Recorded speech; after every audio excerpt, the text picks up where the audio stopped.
we have an incredible casting director, Deb Zane and Dylan Jury cast the movie, and their attention to detail, their relentlessness, their willingness to just keep going back until we find that perfect person in these younger roles where you're auditioning so many people, really allowed us to find extraordinary talent to really, I think, be able to introduce new faces, but also, to bring some of my most favorite actors to the screen in these roles that are some of the adult roles. For Tom, to start with him, to play a young Coriolanus Snow, you have to have somebody who you believe can grow up to be the villain that Donald Sutherland was in the original movies. But you don't want an actor who's trying to impersonate or mimic. That person has to find it in themselves and find it in performance and make it their own.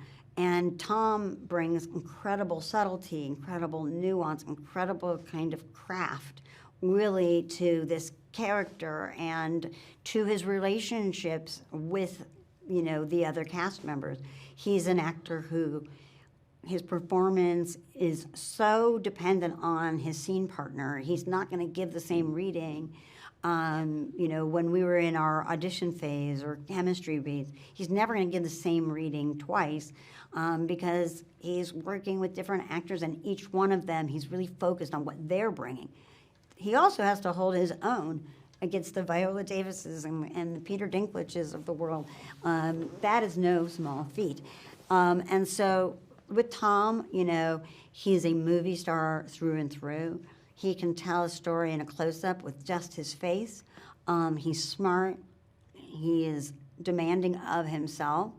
And he has a composure and a stillness that felt very true to Snow, and an ability to sort of very subtly make transformations that I think you see towards the end of the movie, where you really see him sort of, his posture changes and his demeanor changes, and just it's very subtle. It's never clunky. It's never loud. It's just seeing a young man become the adult he will be, and seeing Tom make that journey through the film is something that I can't imagine anyone doing better.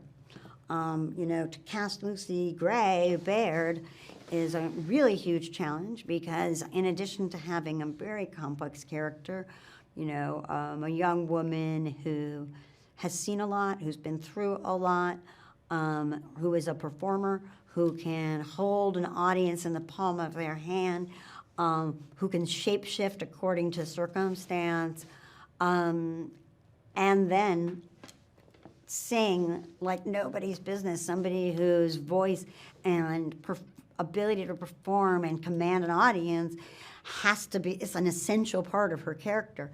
So to be able to do all of that on both the acting side and the musical side, and then to be able to do them at the same time, where so much of the kind of critical moments in the movie are, for her character, moments in which she is expressing herself through music, you have to be able to do a lot of things incredibly well all at once.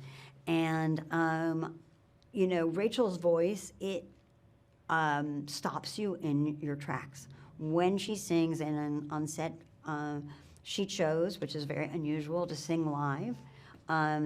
Very rare for a singer or an actor in a musical performance to both have the pipes to do that, the desire to do that, and the love of the music to do that, and the love of performance.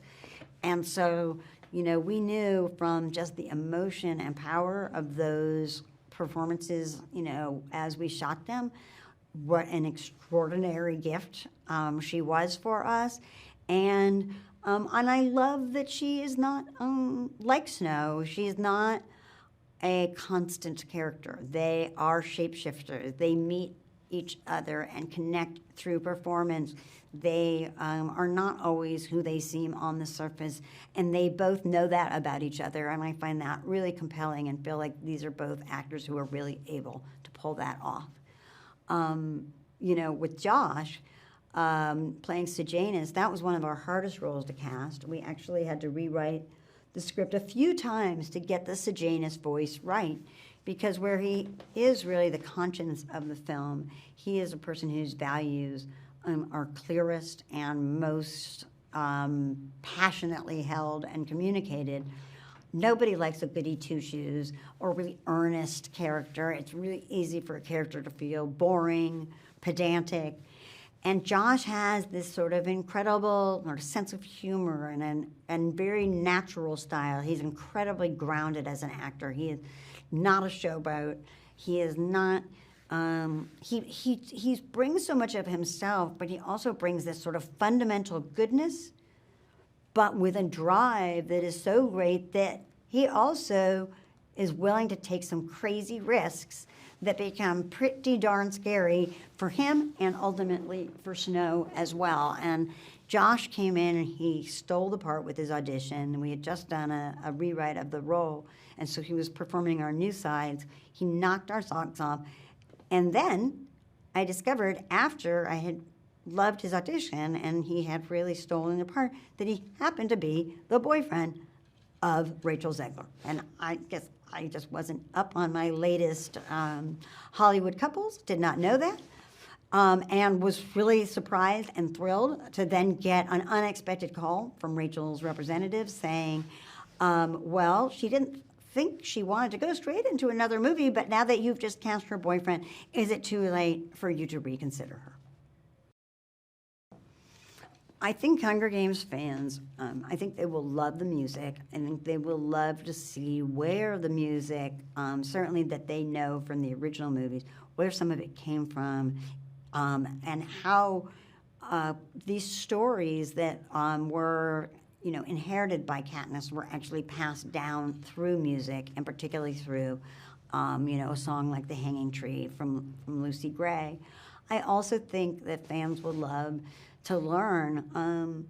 There's so much that I've learned about some of these characters, some of their relationships, to learn more about, Snow's background, to learn about the relationship to Tigress, to learn about, the fact that there was a time when a young Snow might have gone another way. And it's very easy when someone is a villain to imagine that they were born that way. And I think it's very satisfying for the audience to really see the evolution of how a person like Snow, who's being pulled in these different directions, sort of finds his true self, in this case, not his best self, but his true self. I think people will love seeing Trish Summerfield's incredible wardrobe designs. I think they will love Dave Cobb and James Newton Howard's music. And I think they will love seeing, say, powerhouses like some of my most favorite actors in the world. The performance, of Viola Davis and of Peter Dinklage, Hunter Schafer as an amazing Tigress, and Jason Schwartzman as like a phenomenal sort of predecessor to the original, the first and only, at this moment in history, host of the Hunger Games, and to realize that Caesar Flickerman was the original Nepo baby. And, in this day and age where so many movies are shot with, incredible sort of green screen, digital backdrops, to be able to rely as heavily as we did on practical locations that spoke so vividly and specifically to, the mythology and themes of this material was an incredible opportunity for us. We started out, ordinarily try to start shooting with something easy. We did not do that. We had a little pre-production day that was relatively easy, except for a little bit of a wig crisis. But then our first, week of shooting, we were in the arena, in Wrocław in Poland, in this incredible, historic UNESCO site, Centennial Hall. It is like the monumental scale of it. Thankfully, they gave us lots of places to show us arrows of where to go because you could get lost in there for days. But to see, you know, this location as a practical location and to use this arena as the setting for our games and to start with, like say, from a production standpoint, you had to have all of your tributes, you know, all of their wardrobe plus stunts on their wardrobe, all of your mentors and their wardrobe, all of your peacekeepers and their wardrobe.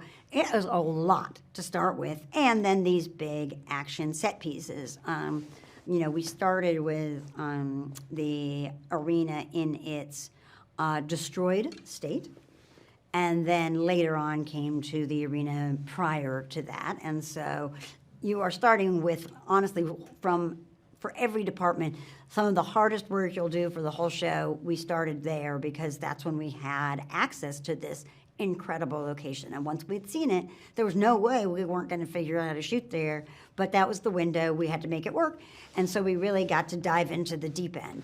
And then when it came to some of our, you know, other locations, you know, we had incredible kind of some of the woodsier locations, some of which we shot in Poland near, you know, near the border of Czechoslovakia. But then to have, you know, in Germany, the exterior of the arena is the Olympic Stadium where Jesse Owens ran, where, you know, Hitler and Nazis were sort of showing off to the world the power of the Reich and trying to sort of pass themselves off as global citizens with the Olympics. And then, that building it's humbling. Its history is humbling. Its architecture is humbling. You know, where the mentors are watching the games, and where Lucky Flickerman is you know, hosting the games.